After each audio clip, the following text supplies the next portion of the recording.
Hey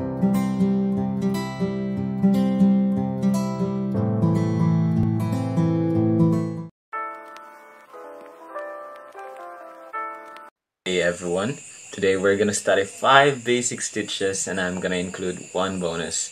So, the things that we're gonna need are scissors and a piece of clothing, but today we're gonna use a table napkin, and of course the thread, and the needle.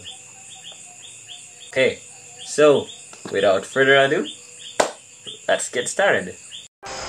First of all, in this video, we're gonna start each of our basic stitches by manually pulling the thread through the eye of the needle and by tying a knot in the end of around a foot long of double thread.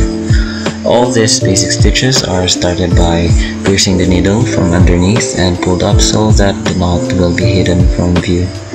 The running stitch is simply letting the needle run through the ground material up and down, forming a seam of dashes with a quarter or less of an inch of distances in between.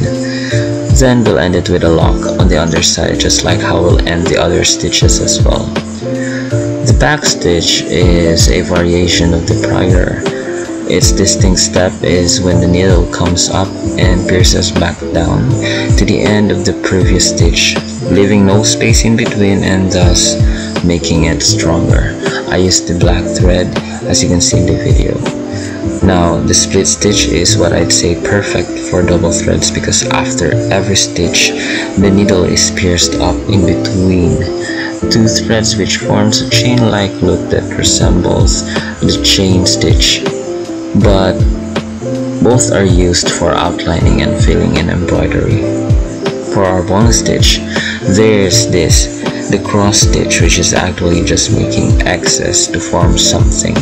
Cross stitch fabrics like Aida and even weave are ideal for this type.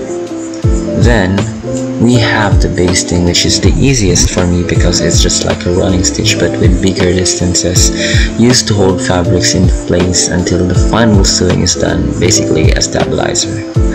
And then finally we have the blanket stitch, which is traditionally used to stitch the edges of a blanket to prevent fraying and at the same time for decoration on either side of the blanket.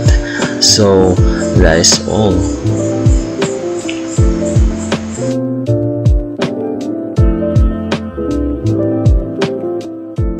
Those are just some of many other basic stitches, and I hope you've learned a lot. Keep in mind that knowing this will really help a lot in life. I hope you can also teach it to others as well. God bless.